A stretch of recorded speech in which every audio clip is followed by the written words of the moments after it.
Assalamualaikum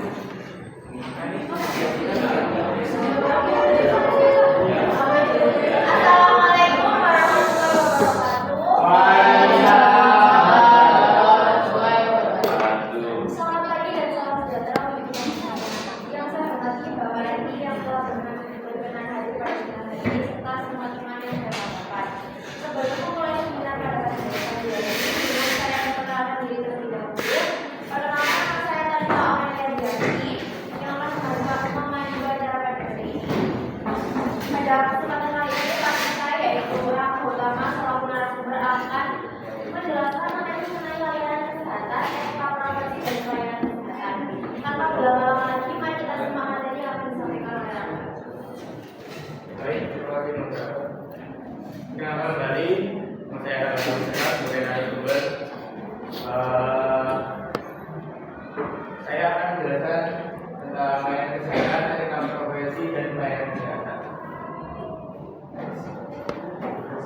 Baik, materi yang saya akan bahas kali ini adalah yaitu yang pertama pentingnya menghormati hak pasien, yang kedua kerahasiaan informasi, yang ketiga pengaturan profesi medis, yang keempat keadilan dalam pelayanan kesehatan.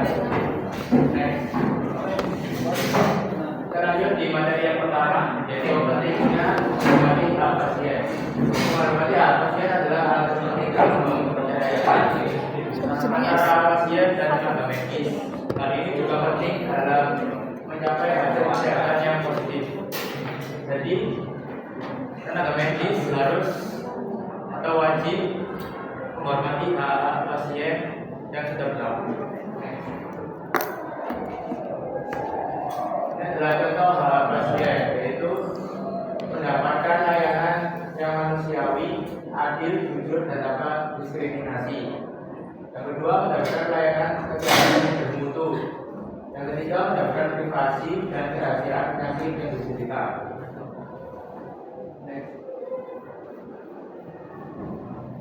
Ini adalah beberapa undang-undang yang melindungi hak-hak pasien.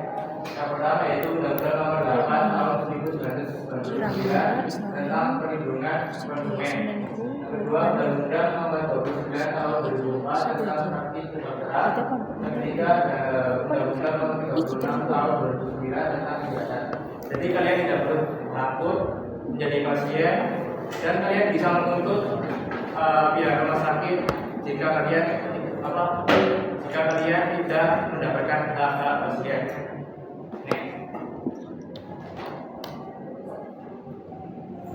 Yang selanjutnya materi yang kedua yaitu kerahasiaan informasi.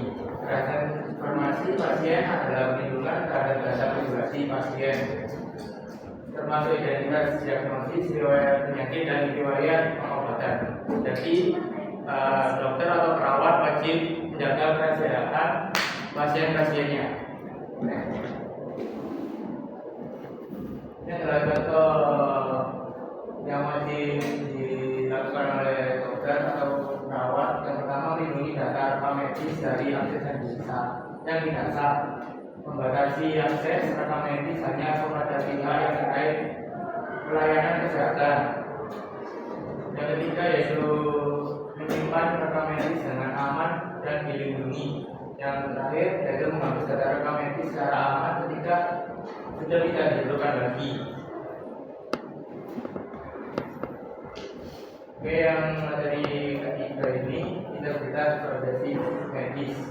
Integritas profesi medis adalah disurat dapat dipercaya dan juga menjunjung tinggi nilai-nilai etika dalam praktik medis. Jadi jika kalian ingin menjadi dokter atau perawat, kalian harus menjunjung tinggi integritas profesi medis ini ya. Next. Ini adalah contoh-contoh integritas dalam profesi medis. Yang pertama, memberikan informasi yang akurat dan tidak menyesatkan kepada pasien. Yang kedua, menjaga kerahasiaan pasien seperti yang materi sebelumnya. Yang ketiga, tidak menyajikan pendapat sebagai fakta yang sudah mapan. Yang keempat, menjunjung tinggi prinsip-prinsip integritas akademik sejak masa studi. Jadi kalian sebelum jadi dokter, kalian kan harus sekolah perawat atau kedokteran lebih dahulu, jadi sudah pasti. Yang terakhir yaitu melakukan penelitian dengan tanggung jawab, etika, dan integritas. Ini ada yang materi terakhir yaitu keadilan dalam pelayanan kesehatan. Keadilan dalam pelayanan kesehatan adalah prinsip bahwa semua orang berhak mendapatkan akses yang terhadap pelayanan kesehatan tanpa diskriminasi. Jadi semuanya itu wajib akan mendapatkan akses atau hak sebagai pasien di rumah sakit di seluruh Indonesia.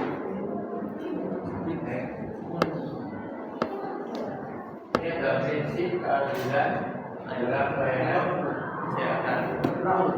Ada dua prinsip keadilan. Yang pertama keadilan horizontal, yaitu semua orang dengan kebutuhan kesehatan yang sama berhak mendapatkan akses yang sama terhadap pelayanan kesehatan. Yang kedua yaitu keadilan vertikal, yaitu pelayanan kesehatan harus memenuhi kebutuhan pasien, sehingga pasien yang memiliki kebutuhan lebih besar harus mendapatkan pelayanan kesehatan yang lebih besar pula. Jadi seperti kalian masuk ke ruang IGD atau ICU kan itu akan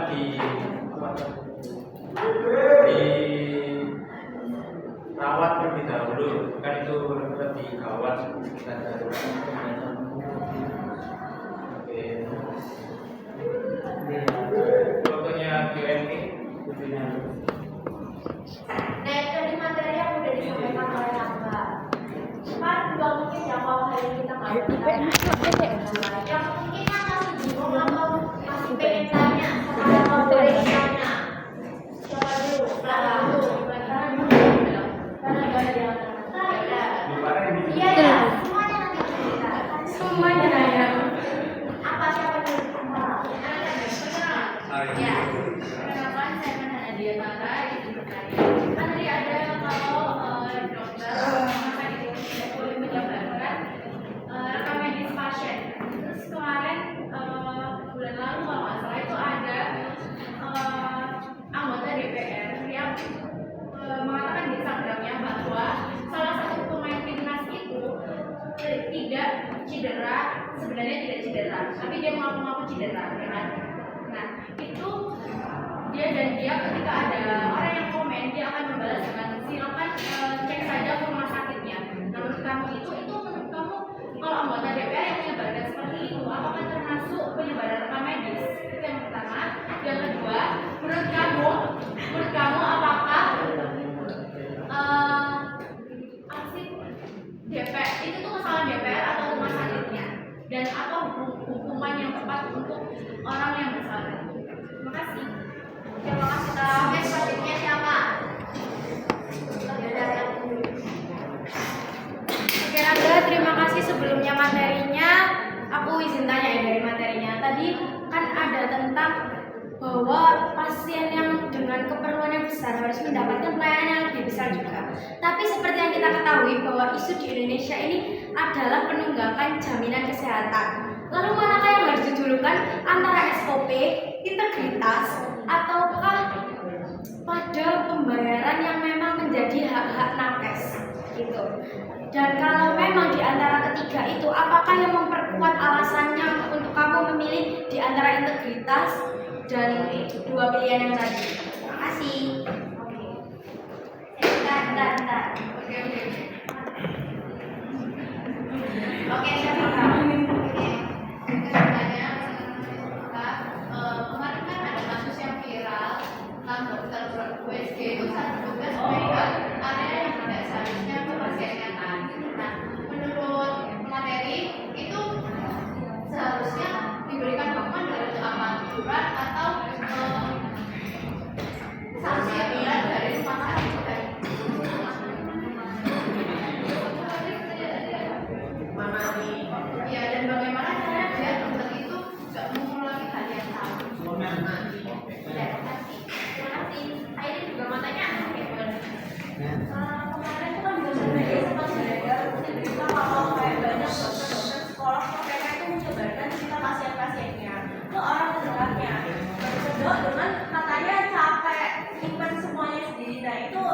jelas sih.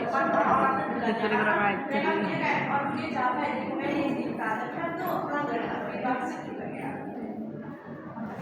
Terima kasih untuk yang sudah mau bertanya. Untuk sementara pertanyaan dari kalian kita lakukan terlebih dahulu. Nah, sambil menunggu pemateri menyiapkan pertanyaan dan menyiapkan jawaban dari pertanyaan kalian, kita nonton video dulu. Request. Yang tidur di bawah Farid. Tolong tetap disimak dengan baik ya, teman-teman.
Siapa gitu?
Ada tim.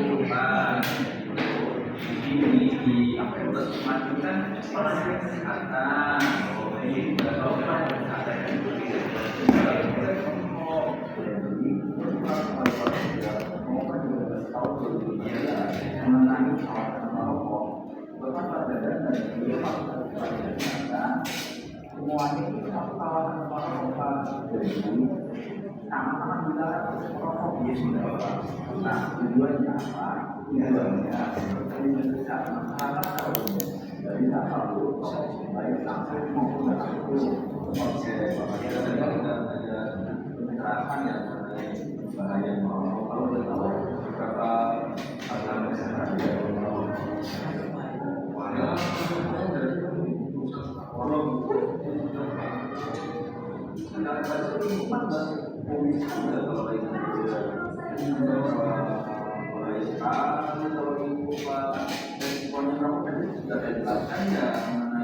Paru-paru, jantung, tubuh, apalagi apa juga sudah beristri ya, jadi sangat ini untuk Pak, ini semua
Dia lain nyerobot antri.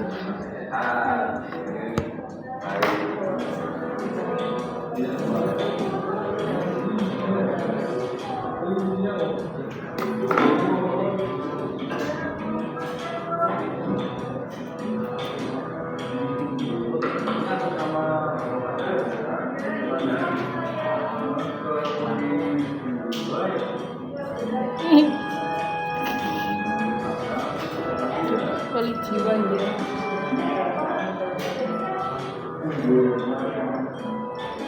Langsung dirujukan rumah sakit aja.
Nah, itu tadi dari yang dimaksud layanan kesehatan. Setiap pasien kita semua punya hak di rumah sakit ataupun di puskesmas, kita semua punya hak buat dapat udara yang bersih. Nah, kalau misalkan kita akan diam cowok-cowok ngerokok gitu nih, misalnya kita lagi di puskesmas itu Alias ditilang pada kenyamanan pasien itu. yang lain. Jadi misalkan jangan pernah merokok, nge-vape atau apapun itu di rumah sakit ataupun puskesmas ataupun lainnya.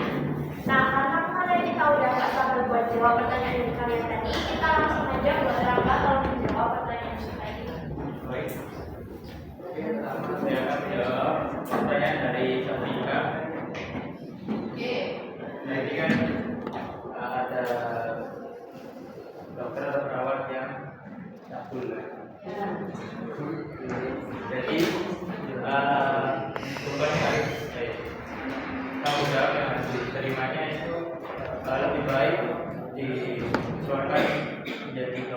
bisa ya. Dan juga mungkin lebih baik di penjara. Itu juga sesuai sama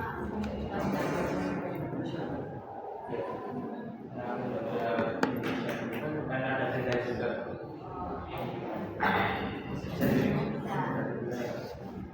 Oke, secara ID tadi bertanya jika ada dokter yang menyebarkan rekam medis ke orang lain dalam hal dia capek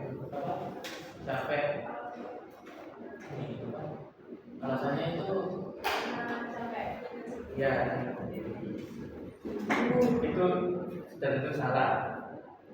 Dalam hal medis itu dalam SOP kedokteran itu salah karena setiap dokter itu wajib menyimpan rekam medis pasien hasilnya. Jadi capek itu bukan alasan yang tepat bagi dokter tersebut. Maka dari itu mungkin dokternya itu masih magang atau apa ya, jadi atau dokter kandungan yang tidak tahu SOP kedokteran. itu sebagai orang yang terlibat. Mungkin ya pemodal juga dan menyebarluaskan ke orang lainnya. Jadi itu juga untuk arah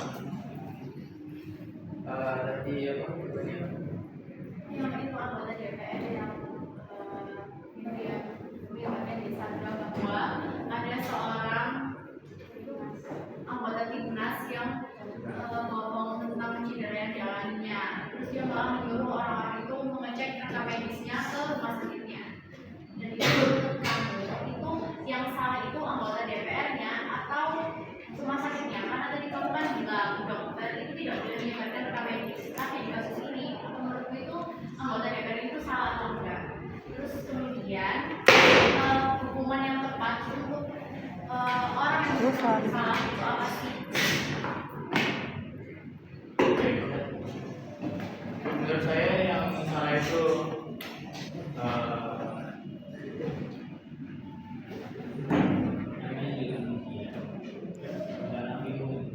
mungkin yang salah itu anggota DPR-nya yang tidak tahu SOP masalah menyebarluaskan rekam medis, dan juga mungkin dokternya terpaksa untuk menyebarkan ke orang lain. Berarti kamu menyatakan bahwa yang menyebarluaskan tentang rekam medis itu dokternya, bukan anggota DPR ini. Berarti ya menurut kamu anggota DPR ini cuma hanya memprovokasi masyarakat untuk datang ke rumah sakit. Mungkin sudah gitu. Oke, saya ulangi ya. Nanti bisa diulang. Oke, tadi kan tentang isu di Indonesia soal hak pasien. Jadi manakah yang harusnya didahulukan tenaga kesehatan antara integritas beserta etika mereka sebagai tenaga kesehatan yang tugasnya menyelamatkan orang, SOP dari rumah sakit, ataukah hak mereka untuk mendapatkan gaji? Mungkin yang lebih penting itu ya integritasnya menjadi seorang dokter. Jadi sebelum jadi dokter kan pasti sudah sekolah dan juga menerima pelajaran seperti kejujuran, keadilan, tanggung jawab sebagai dokter. Nah, maka dari itu integritas itu wajib dijunjung tinggi oleh semua dokter di Indonesia. Nah, tapi kembali lagi, seorang dokter itu bekerja di bawah rumah sakit. Jadi, apakah seorang dokter itu harus menyalahi SOP, dan apabila SOP tersebut tersalahi, maka pihak manakah yang harus disalahkan? SOP itu setiap rumah sakit pasti ada SOP-nya masing-masing. Di dokter itu harus mematuhi semua SOP-nya. Ya, mungkin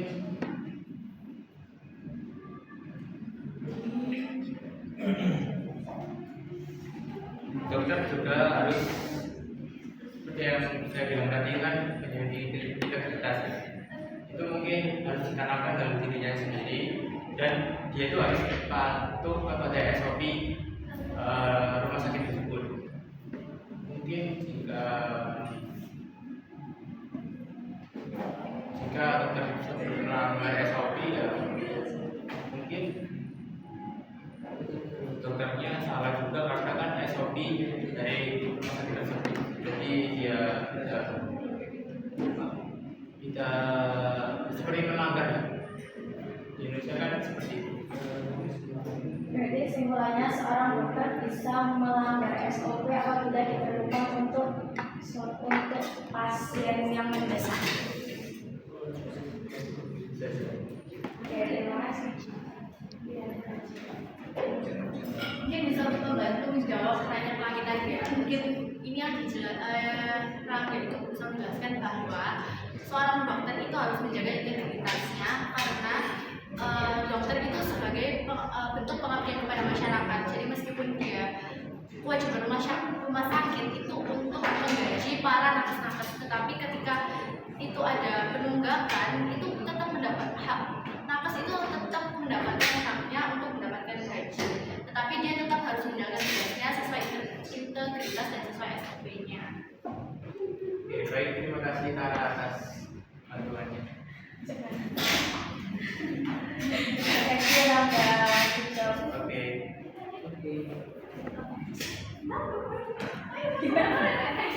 Oke, kalau ada sampai di ujung.